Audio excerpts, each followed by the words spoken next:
Welcome to Ask the Experts South Texas. Each week, we'll feature experts to educate you in all things health and wellness. Call in and be a part of the conversation. 308-8867. 308-8867.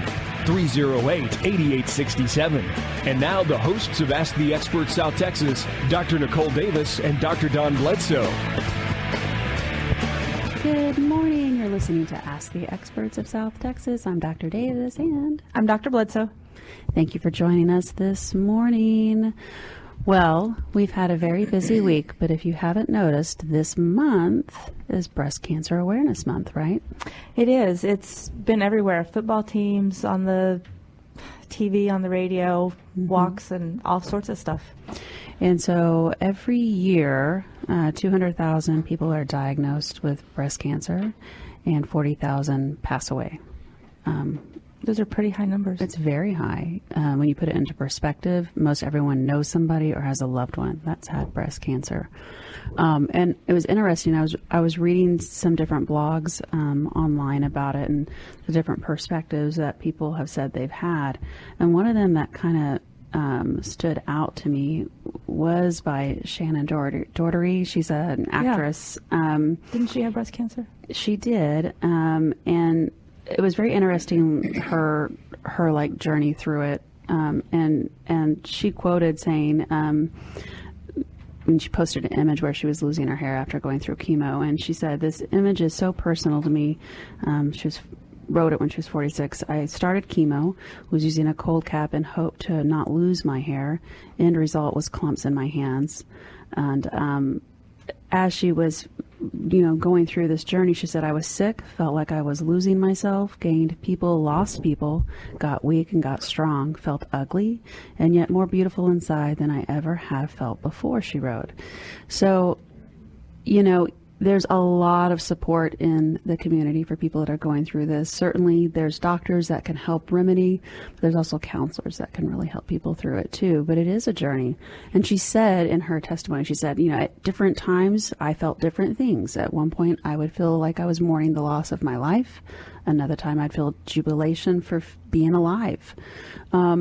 So I think it's very important, if you know someone or if you're currently going through something like this, reach out to your friends and family. If you don't have that, reach out to some of the good counselors in our community and get some counseling as well as good medical care, because it doesn't just affect your body. Right. But today's show, we have Dr. Ochoa, who has come back for a second time on our show. Thank you. Thank you for having me back. And you are with? PRMA. PRMA Plastic Surgery stands for Plastics, Reconstructive, and Microsurgical Associates. We're practiced here in San Antonio. We've been in practice for a little over 20 years. Mm-hmm. There's 7 surgeons that we all do basically the same thing. We specialize in breast reconstruction following breast cancer. And you were telling us before we came on the show, you're doing multiple reconstruction surgeries in a week's time. So you're seeing the same incidence of occurrence and people have to handle this situation, as much as anything. So the reason why we have you back on the show is because it is such an extensive topic. It is Breast Cancer Awareness Month. So tell us a little bit about when patients get to you, where they are in their journey, and then how you help them get their life back, really, in part. Right. So the majority of the time, patients come to me already with the diagnosis of breast cancer. They've oftentimes have seen a general surgeon or a breast surgeon. They've gone over the diagnosis with them, and they've gone over what other surgical treatments for the disease that they have. So in today's age, there's basically 2 ways to get rid of the cancer. You can either just take the cancer out, which is called a lumpectomy, but that is always tied with radiation, radiating the remaining breast tissue, or you can remove the whole breast, which is a mastectomy. And if that is considered because of the size of the cancer at the time of presentation, or maybe multiple small cancers within the breast, if mastectomy is recommended, then reconstruction is something that we would offer in that scenario. There are patients that come to us with recently diagnosed with a genetic problem, a genetic mutation that has Right. been identified after multiple family members have been identified with cancer, and they don't actually have cancer within their body at that time. It's more preventative. Right, preventative mastectomy like Angelina Jolie had, and they're considering mastectomies on both sides, double mastectomy. So reconstruction is also discussed at that point. But the majority of the time, patients are already diagnosed by the time I see them. Okay, so in saying that, you see out there all these people that are doing plastic surgery or cosmetic surgery or whatever. What's the difference? I mean, why would somebody come to you versus somebody that does cosmetic surgery? Right. Cosmetic surgery can be done really by a lot of different specialties. There's not a lot of regulation as to what kind of surgery certain surgeons do. I mean, I've heard stories of family practice doctors doing cosmetic surgery in their office, putting breast implants for breast augmentation. I don't know of any here in town that are doing it, but I've heard stories that nationwide that has been done. So when somebody becomes board certified in plastic surgery, they have to go through a very rigorous screening process to make sure that they've been adequately trained, that they know how to do all the reconstructive techniques that are necessary in case you run into problems when you're trying to do one thing and you need to have a backup plan. So it's a very long and very tedious screening process in order to be qualified to be board certified. The American Board of Plastic Surgery is the only board that is recognized by the American Board of Medical Specialties. All of our surgeons in our practice are board certified in plastic surgery. So when somebody is considering whether it's reconstructive surgery or cosmetic surgery, really the patient has to do their homework and make sure that they're adequately certified in whatever procedure that they're wanting to have.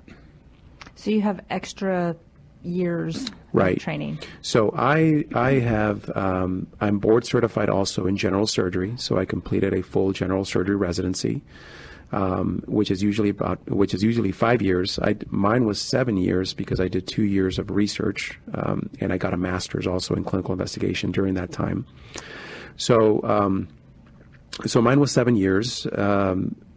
After I got done with general surgery residency and became board certified in general surgery, I went and did 2 more years of plastic surgery training in Houston to do what I do now. And then after I completed that is when I was eligible to become board certified in plastic surgery. And so I'm double board certified in general and plastic surgery.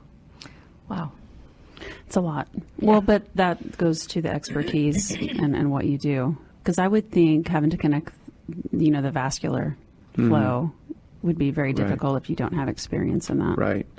Yeah, it's a skill that takes a lot of time to develop, a lot of time to perfect, and you need to do it over and over and over again to get really, really good at it. I mean, practice makes perfect, right? Right. So you got to do it over and over again, and that's one of the benefits of being in a practice like PRMA that does it so often is that we do it so often that our complication rates are as low as you can possibly get. We're lowest in the country because we do it so much.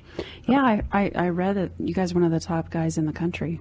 Right. In terms of volume, I mean, I don't know of any other practice in the country that does the volume that we do, and we're just a 7-man group.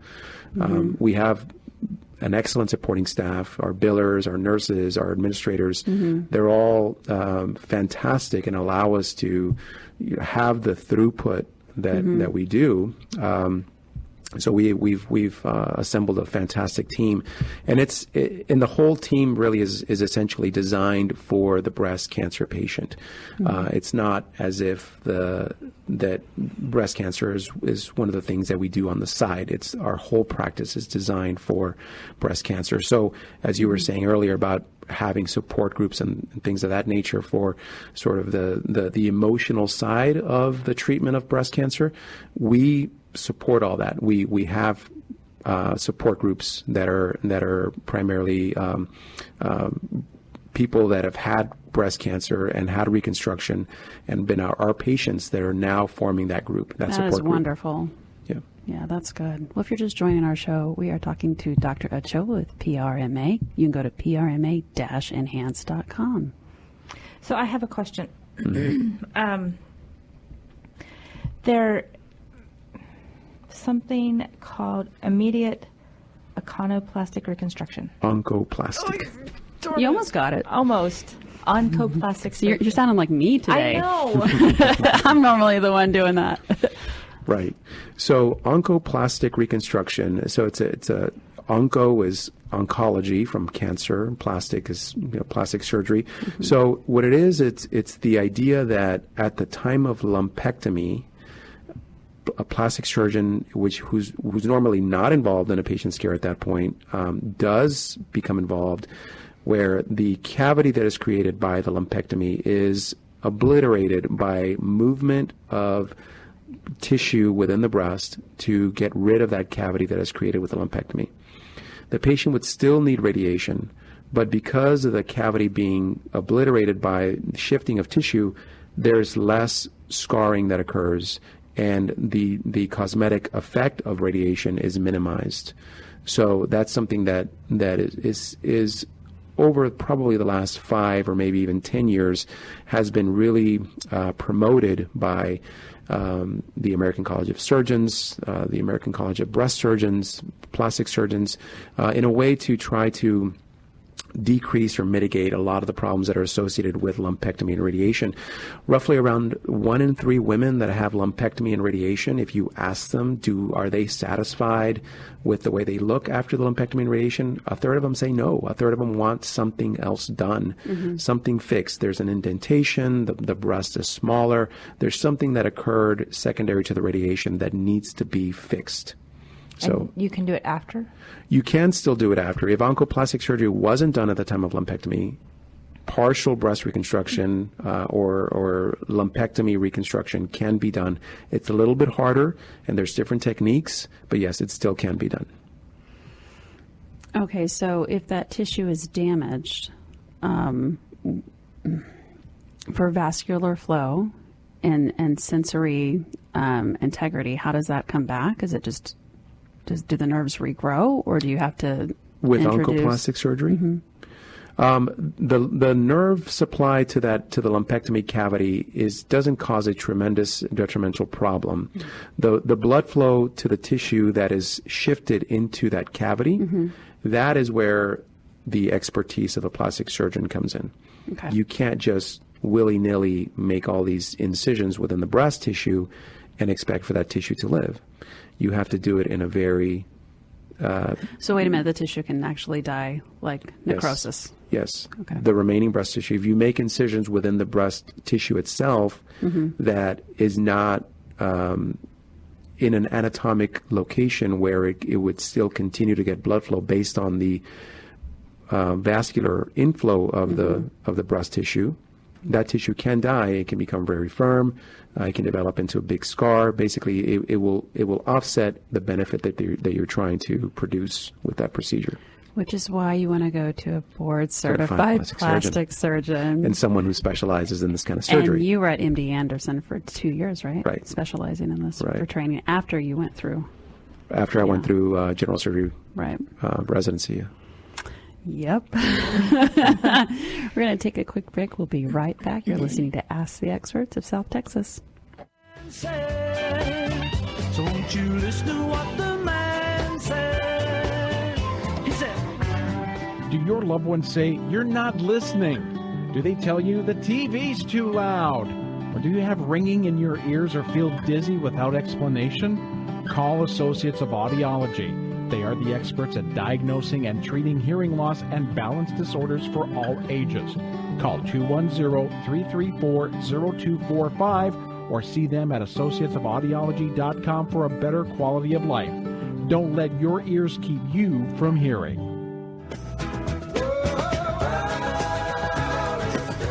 And we're back. You're listening to Ask the Experts of South Texas. I am Dr. Davis. I'm Dr. Bledsoe. And we are talking today with Dr. Ochoa with PRMA. You can go to PRMA-enhance.com.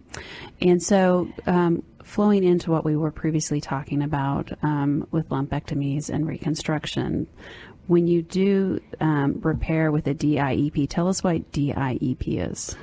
DIEP stands for Deep Inferior Epigastric Perforator Flap. Okay. And in plastic surgery, the nomenclature of the tissue that we use, these flaps that we use to reconstruct certain parts of the body, the nomenclature is usually you name things based on the components of the flap or where the blood flow is coming in, the blood vessels that are feeding that flap.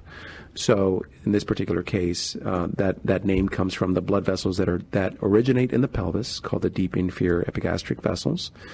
And the perforators are the small little blood vessels that perforate the six-pack muscle and the lining of the abdomen, called the fascia. Those are the small, unnamed blood vessels, generally called perforators, that we have to find in the operating room to remove the skin and fat from the lower tummy and follow those down into the pelvis, disconnect it into the pelvis, and bring it up into the chest while leaving everything else behind. So we just take skin, fat, blood vessels, and we leave the muscle and the fascia and the nerves behind.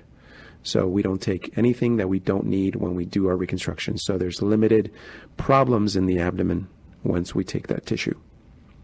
So.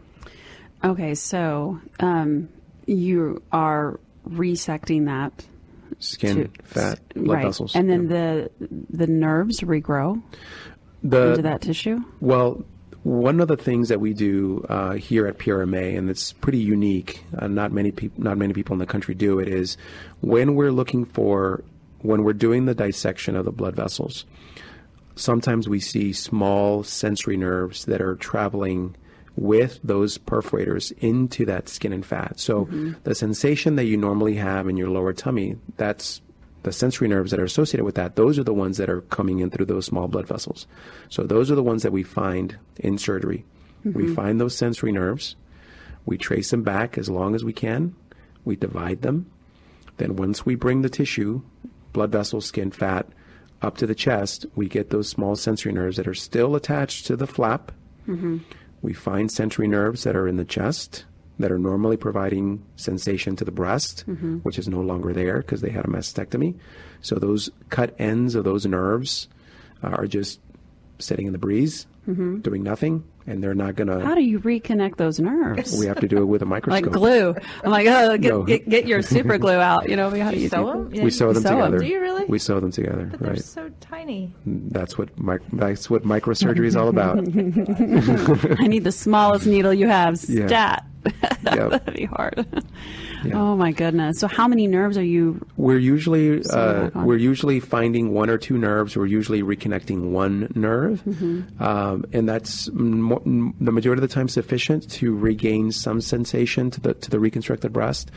Now, it's never going to be the same as it was Right. before. Some women do, though. Some women have tremendous regain of sensation, and they tell me that, man, it feels just like it did before the mastectomy. I think those are sort of outliers. The majority of women have some regain of sensation, but it's certainly better than nothing. So what are the complications with the surgery? with the DIEP flap, probably the main complication in women that are a little bit heavier, that have diabetes, have other medical problems, is delayed healing of the incisions in the tummy area. That's probably the most common complication. Roughly around 10% is what we see, taking all comers. Other issues, you can get some mild cellulitis, some mild infection in the tummy area or in the breast area, but because it's the patient's own tissue, it responds well to oral antibiotics. Usually just a week or 10 days worth of oral antibiotics usually treats the infection without problems. That is very different than if you've had an implant reconstruction and there's a synthetic implant in your body, and if you develop an infection, there's no way to clear the infection with an antibiotic. You can't remove it. You have to remove the implant to remove the infection.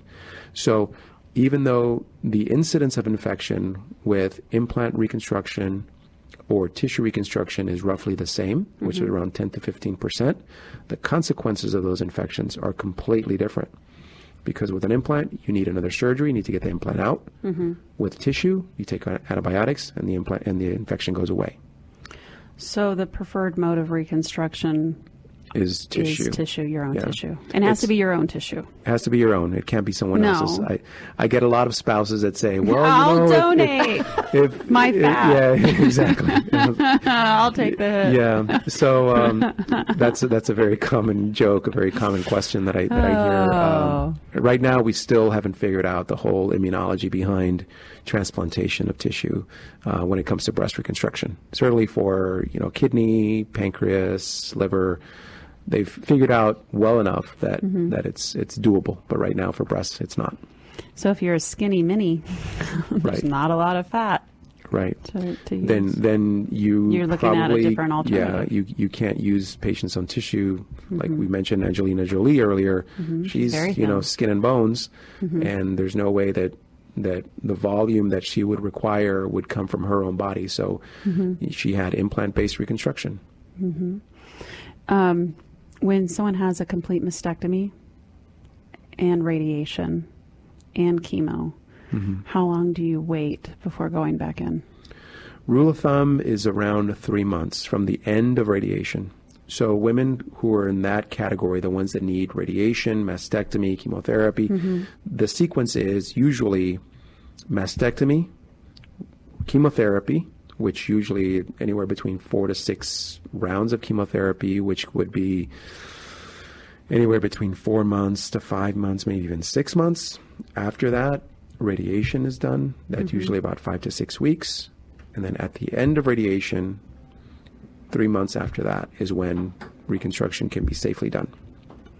And you were saying before the show that for chemotherapy, there's a criterion that Right. the oncologist will follow for who gets chemo, who gets Right. radiation, and then the genetics and the combination of the different effects going on in the body. Right. But the BRCA gene is not necessarily one of the most aggressive ones you were telling us either. Well, it's not factored into that equation. Right. The BRCA gene, right. So just because there's a genetic predisposition doesn't mean that they need chemotherapy. You treat the patient for the cancer that they have at that moment in time, not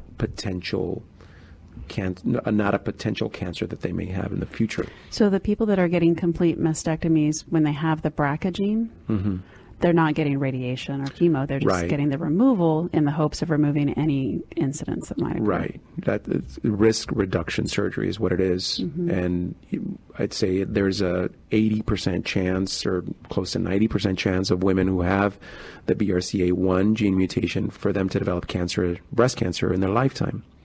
So you take that 80 to 90% chance and you reduce it to maybe 2% with mastectomy. Well, that's a So pretty good. That's a big decrease in your risk. And then what did they say? Most breast cancer occurs over 50 because The of majority a hormone of the time, change? right? The majority of the time, it's roughly around like premenopause, like perimenopausal. So That's due to 40s, the estrogen, 50. you think? Or I don't know. I'm not sure exactly how all that plays into the development of cancer. It's there's some component of the length of time that breast tissue is exposed to those hormones. For example, women who have had a very early period, so very early menarche, those women are higher risk of developing breast cancer. So girls who had their period when they were 10 years old. But that is getting early and earlier. Early and earlier. Just by our population, it's getting earlier and earlier. Most likely, yeah. It is. Right. Yeah. Like So- the studies have shown, it's Oh, gone yeah, back it's- 2 it's- years. Yeah, Yeah. it's younger.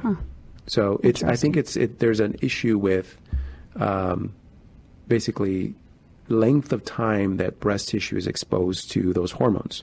So women that also have had children because of the fluctuations of estrogen and progesterone actually are decreased chance of having breast cancer in women who have never had children. Oh, wow. So the more kids you have, the better off you are. Maybe. We're good. Well, we're going to take a quick break at the half hour. We'll be right back, and we'll continue talking to Dr. Ochoa with PRM. We'll be right back. PRMA. We'll be right back. Listen, it's getting louder every day.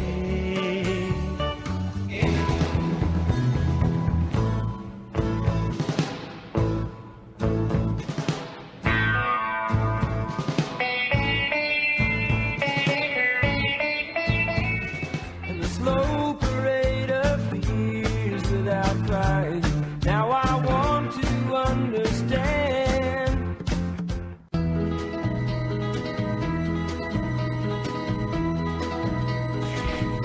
And we're back. You're listening to Ask the Experts of South Texas. I am Dr. Davis. And I'm Dr. Bledsoe. And we are talking to Dr. Ochoa with PRMA. And you go to PRMA-enhance.com. And you can see before and afters of individuals that had reconstructive breast surgery after having breast cancer. This month is Breast Cancer Awareness Month. So if you or a loved one is currently going through cancer and radiation and needing some help and some expertise on reconstruction, give Dr. Ochoa a call. So before the break, we were talking about reconstruction using your own tissue with what's called a flap, so your body doesn't reject that implant because it's your own tissue, and the vascular flow is reconnected, the nerves can reconnect. So there are different types of flap procedures that you can do, and I do not understand them because you are the expert. So can you tell us the difference between an SIEA flap versus the DIEP flap? Okay. So they're basically, when you look at them externally, they look exactly the same. It's skin, fat, and blood vessels that are from the lower tummy area. So basically the skin and fat that is from the belly button to your pubic bone, that is what we take. All right. So the blood flow to that area of the body comes in two different directions, two highways, if you will. There's one that's very, very deep that's coming from underneath, from the pelvis, and that is the origin of the blood vessels that are used for the DIEP flap, the deep inferior epigastric perforator flap, which those are the blood vessels called the deep inferior epigastric vessels. Another set of blood vessels also feeds that area of the body, but those are superficial. And that is called the superficial inferior epigastric vessels. They do not come from the pelvis. They come from the growing area. As the blood vessels in the pelvis pass into the lower extremity, one of the first branches that, as they cross the inguinal ligament, is a small blood vessel called the the superficial inferior epigastric vessels. So, a lot of women don't have that blood vessel, or if it is present, it's very, very small. So why? Is it just their vasculation? That's just the way they were born. It's a blood vessel that is not very consistently there. It's just it may be small, it may be large. There's a lot of inconsistencies from one patient to the other. The deep inferior epigastric vessels are always there. They're always there, and they're always of substantial size. So you don't know what you're going to get till you get in there. Exactly. Oh my goodness! Now, right. So we'll plan on a certain type of flap, the DIEP. a D plate. Yeah, but if you see something at the SIEP level, you take that first because it's less invasive. It's less invasive, exactly. So because it's traveling superficial, we don't have to make a cut in the fascia or that muscle. So it's less painful, recovery, less painful. But because it's a blood vessel that is taking a slightly different route into the tissue, it can have some fluctuations in the blood flow. It's not as consistently as Viable. Yeah, I would say viable. Yeah, into the tissue doesn't provide the consistent blood flow that the DIEP does. So you might want that anyway. You may want that. My personal opinion is if the superficial vessels are there and they're good size, and the deep vessels are there and they're good size, I'd rather still go for the deep because they're still more consistent. They're more reliable as opposed to the superficial. If there's nothing coming from the deep system, but you have an adequate size superficial, then it's going to be a superficially based flap, and it's called an SIEA instead of a DIEP. No, I know. There we go. So then what's a tug flap? A tug. A tug, it stands for transverse upper gracilis. The gracilis muscle is a muscle that is on our inner thigh. It's the muscle that when you cross your legs, you use that muscle to cross your legs. So that muscle is a very long, thin strip of muscle that is in the inner thigh, coming from the pubic symphysis down to the sort of the knee area, the medial knee. Within that tissue, there is a very consistent blood vessel that comes from deep in the leg, and that skin overlying that muscle can be removed with the skin, fat, and muscle being removed with that blood vessel, and that is used to recreate the volume of the breast. The problem with that kind of surgery is that the incision in the inner thigh can sometimes have a difficult time healing, and the blood vessel is a little bit smaller, a little bit shorter, and probably the biggest issue is that the amount of tissue that you can take with that tug flap is relatively small. So if a woman has a normal C-cup breast and has a mastectomy and has no other options, doing a tug flap on her may not be the best option because the amount of volume that we can get is only maybe a small B cup. So we can't get as much volume as we normally need. Sometimes we have to get creative, and let's say someone has a C or maybe a D cup and has no other surgical options to take tissue from. We'll take both sides, both tugs from both inner thighs and hook them up to one side. So using two flaps to one breast. Do some women get, what is it called? I'm sorry, I cut you off. A tug flap. Oh, no, okay. That's called the tug. Yeah, but when we do it, it's called a stacked tug flap. Stacked tug. Yeah. So people get one side reconstruction? Right. Those are women. And the other side has good integrity. It's not affected by the cancer? Right. Yes. So a unilateral mastectomy. There's unilateral hearing loss. That's why I'm like, it's a unilat. Yeah. Bilat versus unilat. Right. Yeah. A unilateral mastectomy, that's certainly a very fair option to do. It's just one side mastectomy and not do anything to the other side. And you're not at risk on the other side? You are, but it's actually smaller than what it's normally perceived to be. Women think, okay, I've gotten breast cancer on one breast. I'm certain I'm going to get breast cancer in the other breast, and that's really not true.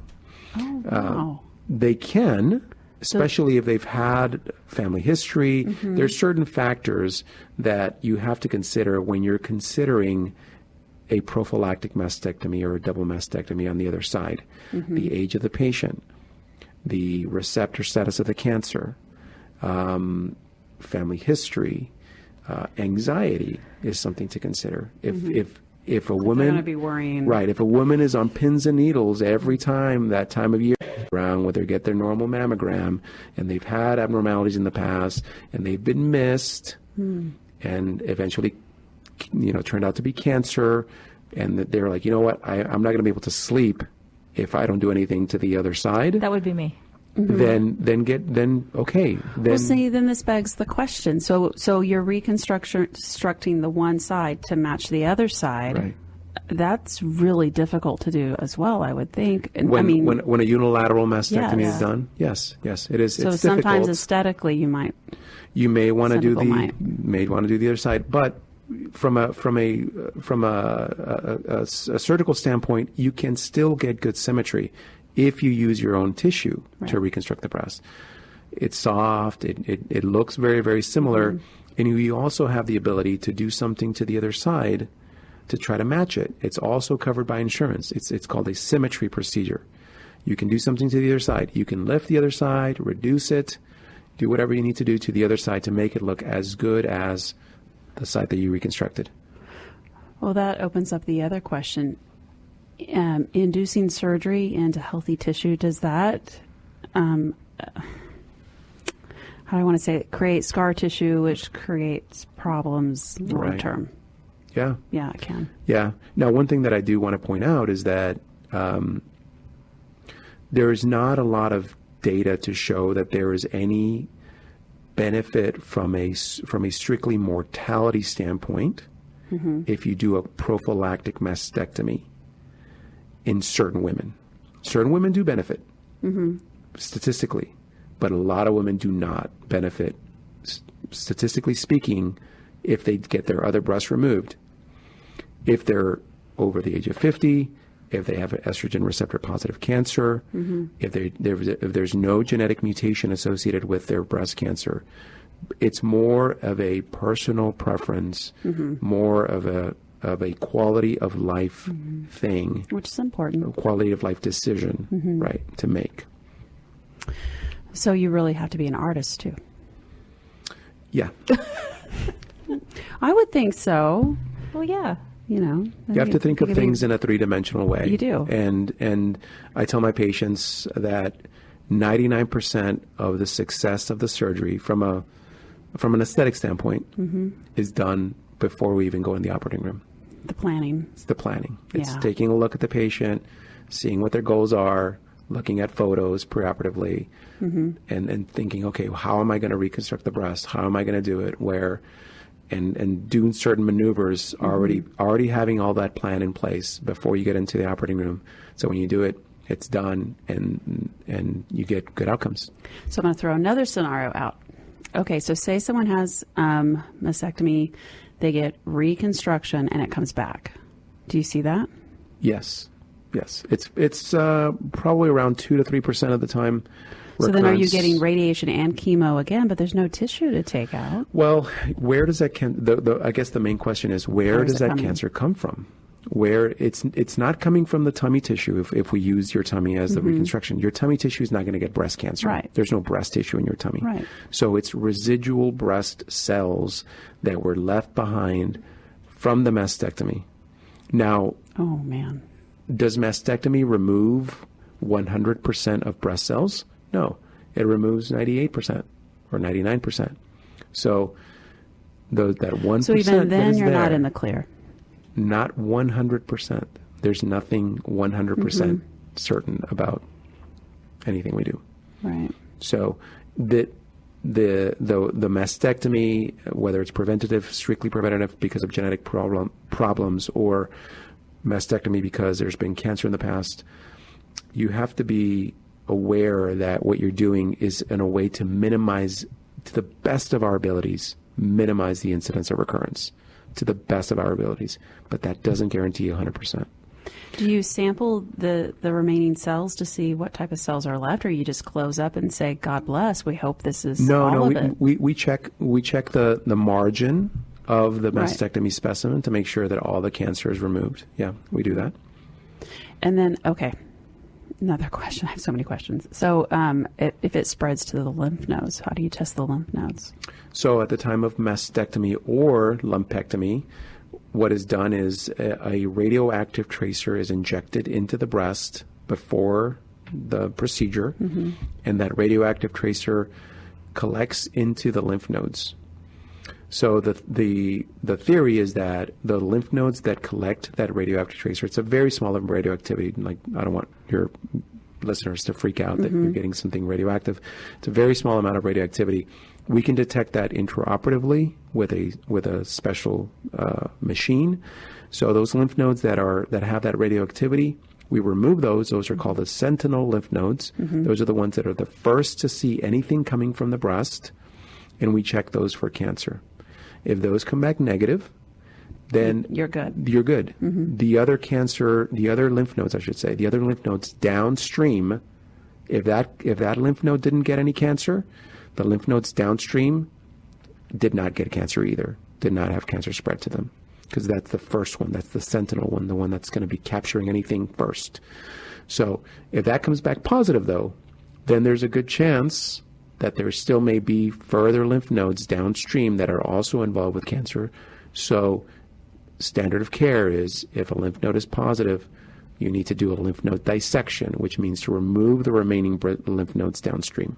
All of them? Not all of them. There's a variable number of lymph nodes in the axilla. Some patient may have 5. Some patient may have 60. It doesn't. Oh, wow. There's. So what you do is you do an anatomic resection of lymph nodes. You go from this border to this border And then you to just this check border as you go. to this border, and you remove that clump of tissue, and you send that as the specimen. You don't necessarily need to count and say, okay, I've gotten 5. That's it. That's enough. Then we're stopped So there. you follow that lymph node path, Yes. basically.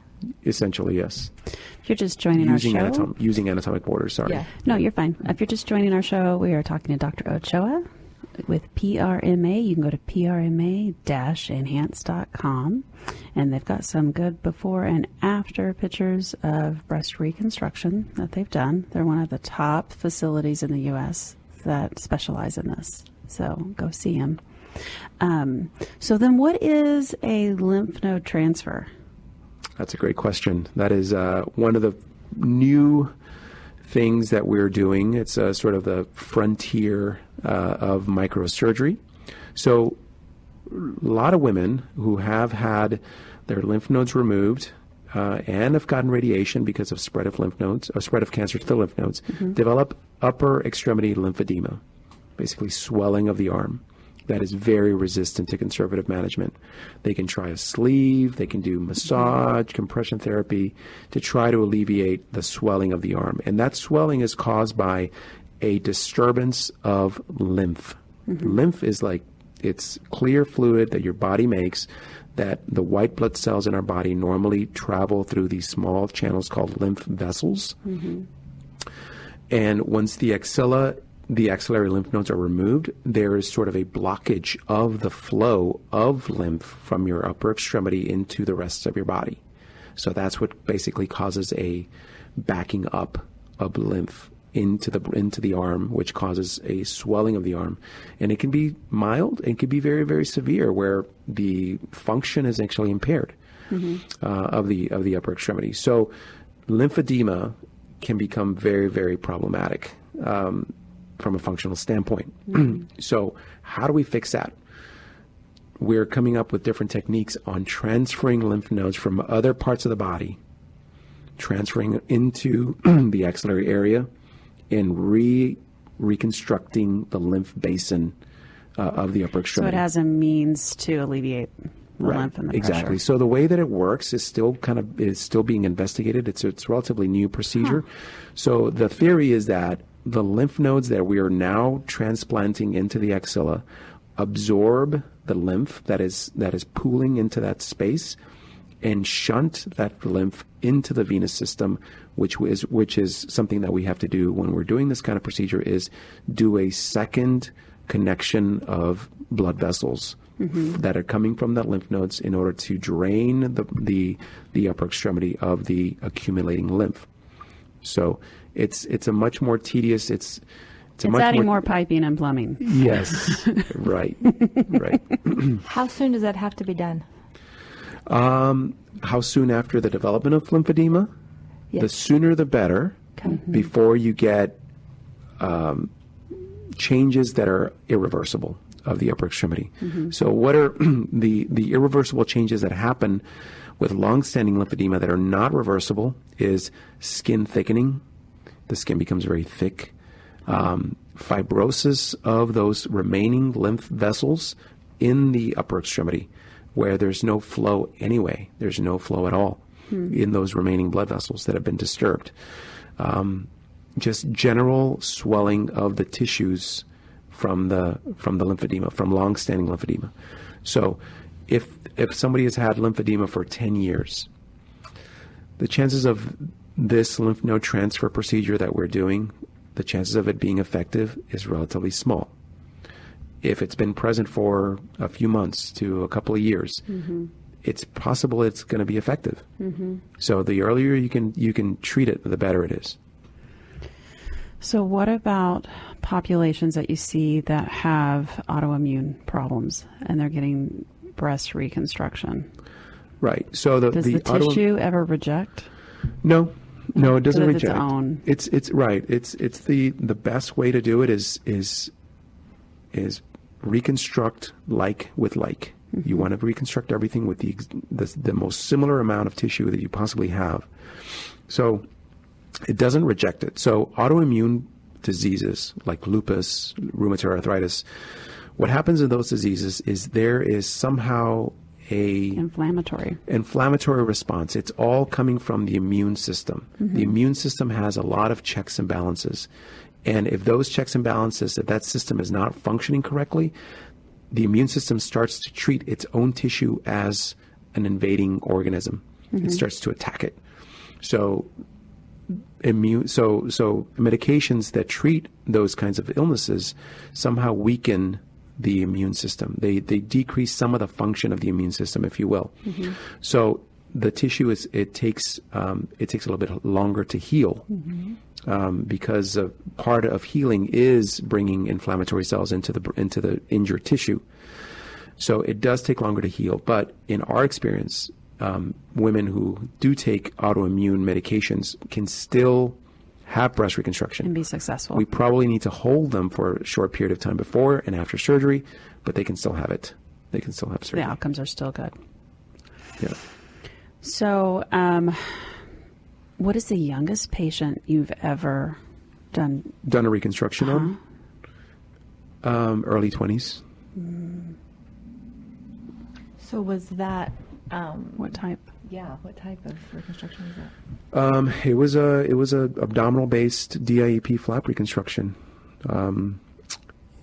There's really no age limit for reconstruction, whether it's very young or old. There's no age limit. It all depends on the overall medical condition of the patient. So very young patients, unfortunately, are developing breast cancer. So we will offer them every possible option of having reconstruction done with the best possible methods out there, as long as they understand that with mastectomy, nursing is not going to be a possibility in the future. They can still become pregnant and have a full-term pregnancy, no matter what kind of reconstruction technique we use. Question to that point: if you have a unilateral reconstruction, can you still breastfeed on the other side? Yes. There you go. So then what, we have very limited time left in the show, but I do want to also ask about the direct to implant option. What is that briefly? So also sort of a newer technique is typically when breast reconstruction is done with implants, it's a two-stage process. The first stage is a temporary implant called a tissue expander that is put underneath the muscle of the chest. And over a period of weeks after the surgery, we stretch that muscle, putting more and more fluid into that implant until we stretch it enough that an implant that would fully reconstruct the volume that is necessary is possible to be placed. So we remove the tissue expander at a second surgery, and we put in a permanent implant at that point, and the reconstruction is finished. So that's two-stage. You can do something called direct to implant, where that tissue expander stage is omitted, and we put in a permanent implant at that same time that reconstructs the volume completely. Now, you have to be very selective on who you offer this to. Yeah, who you offer this to. You cannot reconstruct a very full C-cup breast with an implant underneath the muscle at that first stage. That muscle doesn't have enough give to fit a C-cup sized implant. It doesn't have enough give. Possibly, let's say someone who has had implants in the past for cosmetic reasons has had an implant in there that over the years that muscle is now stretched. So So that pocket has been stretched out over the years. That person may be a candidate for direct to implant, We just remove that implant at the time of mastectomy and put in a slightly bigger one because now the new implant has to compensate for the breast Right. tissue that was removed Right. as well as the old implant. Can you leave that same implant in there? Maybe, if they want to go smaller. But you have to be very aware that there's going to be some issues with cosmetic problems. Which is why you need to go see a board certified plastic surgeon, Right. which is Dr. Ochoa. So you can go to PRMA-enhance.com and see how they can help you. This is Breast Cancer Awareness Month, guys. Like we said, 200,000 are diagnosed a year. And for our mothers, our daughters, our sisters, our loved ones that have it, we send out our blessings and prayers. And we thank you, Dr. Ochoa, for everything you do and giving this your life's work. And lastly, you do offer the group counseling, peer group sessions, Right. and networking through your facility. Right. And we have, these are also web-based. So if someone can't make it to the office, our Huebner office is in the medical center. So if they want to sit at home on their computer and do some live chatting with some women that are works there. too. Yeah, that works too. So, Well, everybody have a great week. We look forward to next week, and this has been a great show. yeah, thank you very much for having me. No Appreciate problem. We'll see you back next week.